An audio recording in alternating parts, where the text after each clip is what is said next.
Bueno, la lección inaugural se llamaba ¿Cómo hacer filosofía? La idea era invitar a una autorreflexión, o sea, a los filósofos a una autorreflexión y a los no filósofos invitarlos a entender qué es lo que hacemos cuando hacemos filosofía.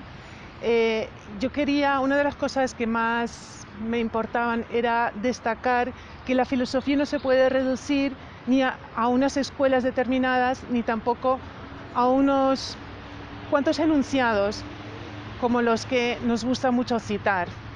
Hay enunciados muy famosos, como por ejemplo el de Wittgenstein en el Tractatus, que dice de lo que no se puede hablar hay que callar. Esos muchas veces son extraídos del contexto y ahí empieza la gente a especular y dice que hace filosofía. Yo quería demostrar que la filosofía no se puede reducir ni a mensajes, ni a enunciados, ni desde luego a contenidos en el sentido de lo que como entendemos contenido, es decir, algo que puedas encerrar en unos conceptos, ¿no?, en unos lemas, ni tampoco se puede encerrar en escuelas. Yo no quería abrir ahí una competencia entre escuelas y decir, bueno, yo soy de la línea analítica o fenomenológica o lo que sea. No es una mejor que la otra. En la filosofía de lo que se trata es pensar. Ese era el énfasis que yo hice. Y eso es una cosa performativa. Es decir, performativa significa que se desarrolla en el tiempo. El tiempo es un factor muy importante en la filosofía, en el sentido de que la filosofía, que parece como si fuera una esencia, pero que en realidad es una praxis, ese era el otro énfasis que hice. Hablé mucho de la praxis filosófica. Entonces, la filosofía siempre es filosofía solo cuando se practica, y esa praxis nunca llega a un punto final.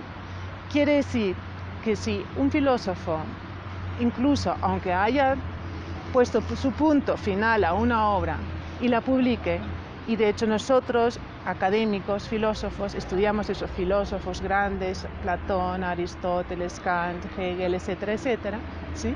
Eso no quiere decir que nosotros estemos reproduciendo sin más, ¿sí?, o intentando repetir una cosa que ya está hecha y terminada. No.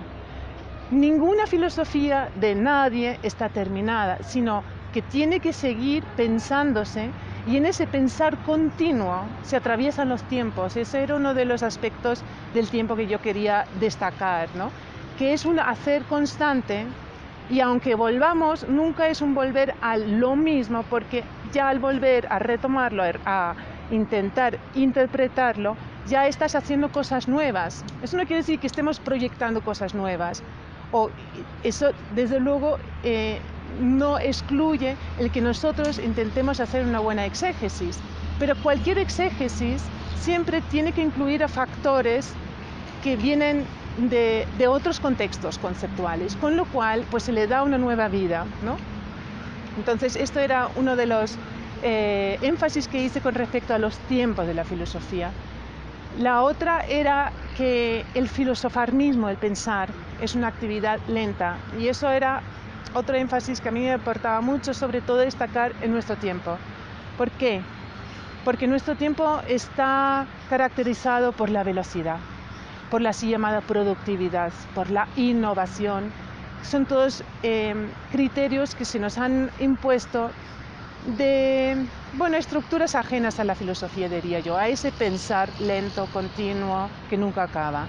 Estructuras impuestas por unas lógicas, las podemos llamar de mercado, neoliberales desde luego, y también lógicas impuestas muchas veces a las humanidades por parte de las ciencias naturales o ciencias positivas, donde sí, desde luego, rigen otras reglas y tienen su sentido allí, pero en la filosofía menos. Entonces, yo hice mucho hincapié en esa lentitud, en el sentido de invitar a atreverse a decir, bueno, yo me tomo mi tiempo, yo intento hacer lo mejor posible en ese tiempo, pero si el así llamado resultado, la filosofía no es medible en resultados cerrados, por lo que he dicho antes, pero se nos impone en un lado o en otro, en muchos contextos académicos y científicos investigativos hoy en día. Entonces, atreverse, aunque uno no haya conseguido lo que uno se esperaba antes, atreverse a seguir pensándolo, porque eso es cuando sigue viva la filosofía en el sentido del filosofar, es decir, del pensar vivo y activo. Y en cuanto, eso era la otra parte del subtítulo de mi lección inaugural, pues, que se llamaba Tiempos y estilos filosóficos. En cuanto a estilos filosóficos, yo que quería resaltar es que el estilo, la manera en la que uno decide escribir o hacer la filosofía, expresarse verbalmente, tiene mucho que ver con los así llamados contenidos. Quiere decir que la forma y el contenido no se pueden separar.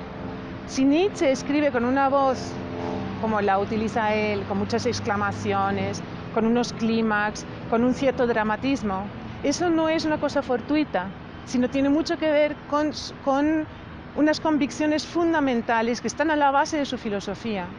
Y si, en cambio, por ejemplo, Wittgenstein en sus Tractatus decide darle una forma a su pensar, a su filosofía, que está muy ordenada, clasificada según puntos, ordenados lógicamente, esto también tiene que ver, obviamente, esencialmente, con sus convicciones primeras, con unas posturas fundamentales de filosofía, filosóficas de las que él parte y de las que dependen luego diferentes enunciados o concepciones.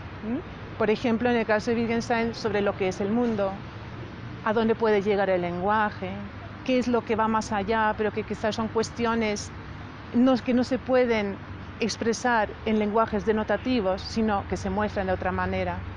Entonces, en esa segunda parte quise resaltar y también invitar a la diversidad y multiplicidad de estilos.